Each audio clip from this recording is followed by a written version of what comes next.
Hi, welcome to Crucial Conversations, Tools for Talking When Stakes Are High, copyright 2001 by Vital Smarts LC. This audio program will introduce you to powerful skills that the founders of Vital Smarts have identified through 20 years of studying the most influential people, the most productive companies, and the most successful relationships. To date, these skills have been taught to thousands of leaders in hundreds of organizations. Crucial Conversations training has been used in about 300 of the Fortune 500 companies. Participants from around the world have described the dramatic changes they are able to make by learning which conversations are the key to improved results and how the best at dialogue handle them. Be sure to take advantage of the many Crucial Conversations resources you'll find at the Vital Smarts website, vitalsmarts.com. In this audio series, you'll be taught by the four authors of Crucial Conversations, Joseph Grenny, Al Switzler, Ron McMillan, and Carrie Patterson. They have authored dozens of articles and books on leadership, team, and organizational effectiveness. First, you'll hear from Joseph, who will describe the research that led to Crucial Conversations. He'll teach what is meant by a crucial conversation and how handling them well or poorly has a dramatic influence on results. Give me a lever long enough and I shall move the world. Archimedes said that 2,200 years ago. We've spent the last couple of decades looking for levers, not looking for levers that can move the world, but the ones that do. You see, most of the people and organizations we've worked with have been good. In some ways, they've been great, but in some areas of performance, they've been stuck at good, and it's frustrated them. So they've asked us to come in to diagnose, to research, to try to help them identify levers that would help them make the difference between good and great around many areas of performance. Well, I'm here to share with you what we've learned. Here's the claim. Anytime you find yourself stuck in some area of performance or improvement that's important to you, what is keeping you stuck is very often one or two crucial conversations that you're not holding or not holding well. One more time. If you find your organization, your team, your career, or even a critical and loving relationship that's vital to you in your life stuck, very often what is keeping you stuck is one or two crucial conversations that you're not holding or not holding well. Identifying and improving those crucial conversations is a lever that can move your world.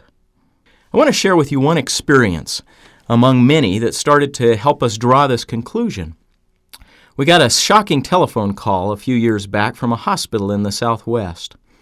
A terrible incident occurred a couple of weeks before. A patient was wheeled into the operating room where a flawless amputation was performed. A portion of her right foot was removed.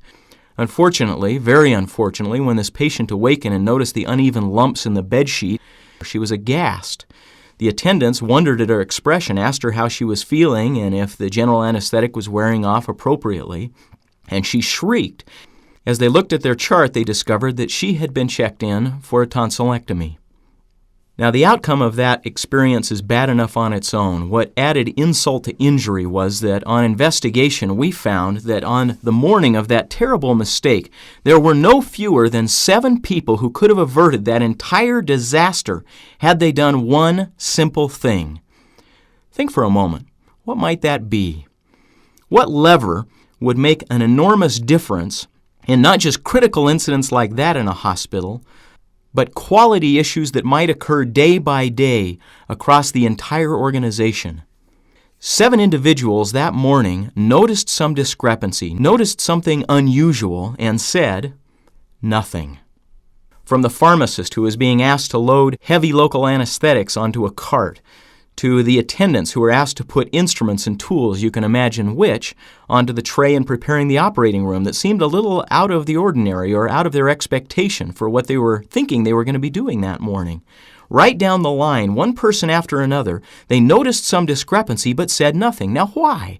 Why would well-trained, well-intentioned, smart, and good individuals notice discrepancies in a healthcare setting but say nothing? The reason was that the conversation was crucial. A conversation turns from casual to crucial when 3 ingredients come together. First, high stakes. Second, strong emotions. And third, opposing opinions.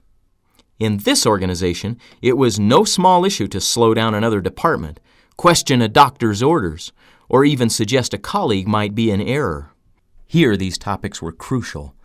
The stakes, the emotions, and the expectation of opposing opinions helped 7 people to hesitate in silence, and the cost of their silence was catastrophic.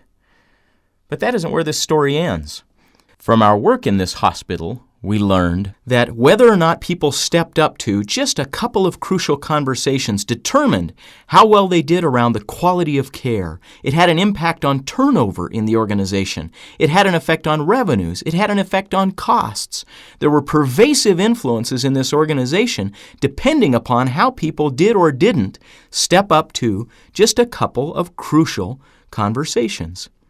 Does that make sense? Does that fit your experience? Now, we're making an argument much more broad than healthcare, as you heard before. What we're suggesting is that anytime you find yourself stuck in your organization in some important area of improvement that you're pursuing, in your team and its performance and effectiveness, in your career, or even in a personal and important relationship, one of the best and most powerful things you can do to make progress is to step back and ask yourself, what are the conversations that we're either not holding or not holding well? The quality of results and relationships we value is determined by how we typically deal with crucial conversations like giving the boss feedback about how her behavior is making it hard for you to get your work done, talking to a coworker who behaves offensively or makes suggestive comments, confronting a problem roommate, talking with a spouse who is hypersensitive or chronically inconsiderate, challenging a leader who isn't walking his talk, soliciting candid feedback about your promotability, talking to a teammate who fails to keep commitments, giving an unfavorable performance review to a very defensive person, asking in-laws to stop interfering, dealing with a rebellious teen, asking a friend to repay a loan, talking to a colleague who is hoarding information or resources. In the next few minutes, I'll show how crucial conversations affect organizations, careers, and even intimate relationships. Crucial conversations are the lever that moves our world.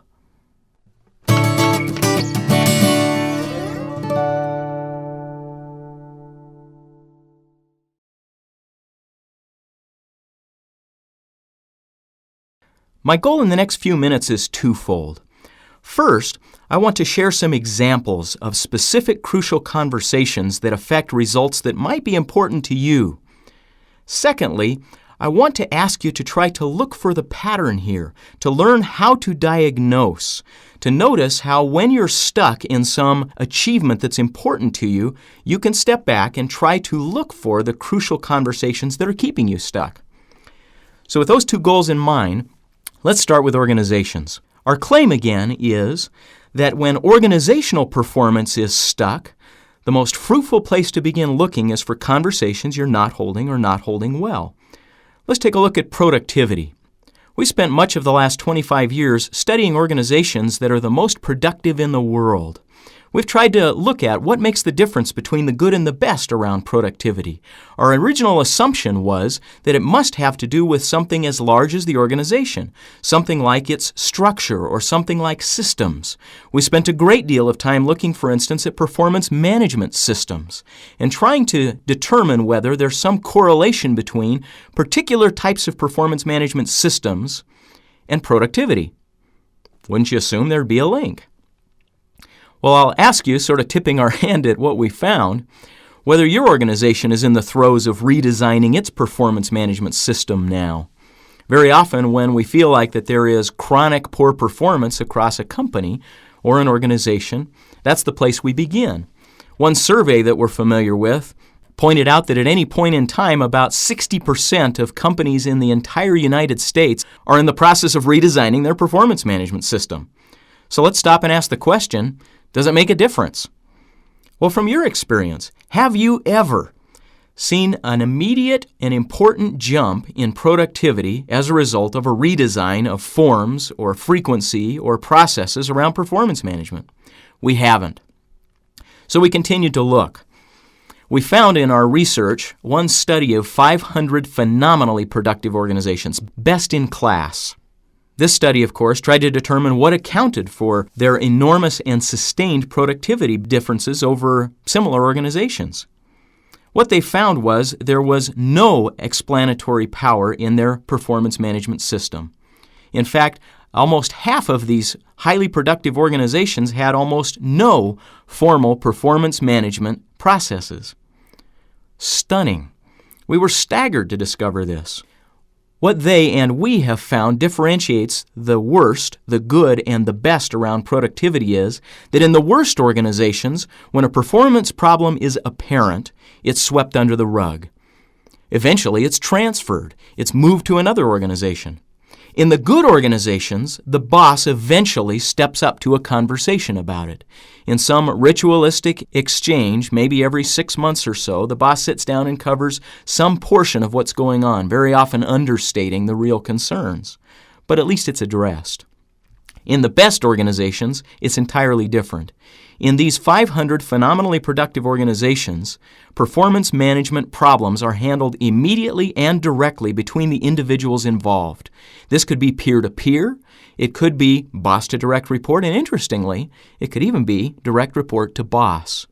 Everyone challenges everyone in these best-in-class organizations. So, stepping back again to our point, if you find yourself stuck around productivity, the best place to begin is not in another redesign of a performance management system. It's to step back and ask, are there crucial conversations that we're not holding or not holding well? Now let's change gears a little bit. Let's look at managing change. One of the interesting occurrences in the corporate world in the last 20 to 30 years has been the advent of large-scale change efforts, quality programs, re-engineering programs, organizational redesign, ERP, SAP, large IT applications. These are revolutionary kinds of changes that affect the entire organization. One of the sad things to note is that while organizations have spent millions, in some cases hundreds of millions of dollars, and tens of thousands of hours of employee time and attention, particularly senior leadership attention, on these kinds of overwhelming change efforts, the success rate is embarrassingly low. By some estimates, 85% or more of these kinds of large-scale change efforts are called failures at the end by those who sponsored them. So the question becomes, is it possible that there are crucial conversations at the heart of success or failure around some of these projects as well? Our experience is there are. We've watched how in large-scale change efforts, inevitably there comes a point in time when either people are going to begin redirecting resources and attention and changing behavior fundamentally or not. That becomes the pivotal moment. It's when key or senior leaders are perceived as behaving hypocritically in relationship to these new expectations. Have you seen that before? If you have, then you've seen the crucial moment. At that moment, the question is not whether the individual is going to fall in line or not. The question is whether those around who see them behaving hypocritically will step up to a crucial conversation. If they do, then there's a chance for success. If they don't, then the motivation and commitment of hundreds and thousands of those who see the hypocrisy is at risk. We recently met with the senior management team of an organization who is arguably best in class in many dimensions around their performance, had been given quality awards a number of times over the years, had grown phenomenally in their organization, and now they were facing a new challenge. Well, you've been through the drill. The senior management team went to some off-site retreat. They talked about all the changes that they needed to make, particularly their expectations of each other, how each of them needed to behave differently and focus on different priorities if they were to succeed in facing some of their new challenges. Well, at the end, there was this spirit of, yeah, we're going to go do it. One of the commitments that they made was to hold off on all discretionary spending. We figured that over the next couple of weeks, it was not a question of whether someone was going to break one of those commitments, but when. Inevitably, it would occur. And sure enough, it did. On Monday morning, somebody went back and immediately paid a vendor for something that was perceived to be discretionary money in advance for the next 6 months' work. Well, the team was in a rage. What did they do? Nothing. Nobody confronted them. Nobody approached them. Why? Because it's the boss's job. They waited for the boss to do it. And the longer the boss went on without confronting them, the more people felt like the whole thing was a sham. Well, eventually the boss decided, rather than approaching this crucial conversation, to make a policy change. The boss implemented a policy that said nobody could make any spending commitments without her prior approval. She had to sign off. Well, now the team was offended again. Instead of punishing the individual that was the offender, everybody was being punished. Well, the word went out on the street that the entire thing was a crock, that nobody was going to follow through on commitments, but of course, publicly they pretended to. They went through the motions, they pretended to be on board, they attended the meetings, they issued the memos, but the effort slowly died. Are you seeing the pattern here? Even on something as significant and monumental as large-scale change, there are critical points in that change effort where crucial conversations will make or break progress. There are likewise crucial conversations at the heart of best-in-class performance in diversity, safety, innovation, quality, team effectiveness, and process management, just to name a few. Hopefully by this point you're starting to get a sense of what some of those might be, but here are a few examples. Two crucial conversations in diversity include what happens when someone behaves in a racist, sexist, or otherwise disrespectful way, or what happens when leaders make decisions that appear to violate diversity values. In the worst organizations, these issues get swept under the rug. People go to silence, at least until they emerge in extremely costly litigation. In the good organizations, some department handles it and handles it routinely, human resources, for instance, or perhaps legal. In the best organizations, however, these issues or concerns are handled immediately and directly through dialogue. And because of that, 99% of problems are resolved at that level and in that way. How about crucial conversations underlying safety? Well, what happens in your organization when a leader violates a safety policy or practice? Or when safety practices appear outmoded or useless, or compete unnecessarily with other goals? What do people do? Do they raise the issue and discuss it candidly and directly, or do they move to silence, at least until the problem escalates to the degree that violence or aggressive conversations are required? How about innovation?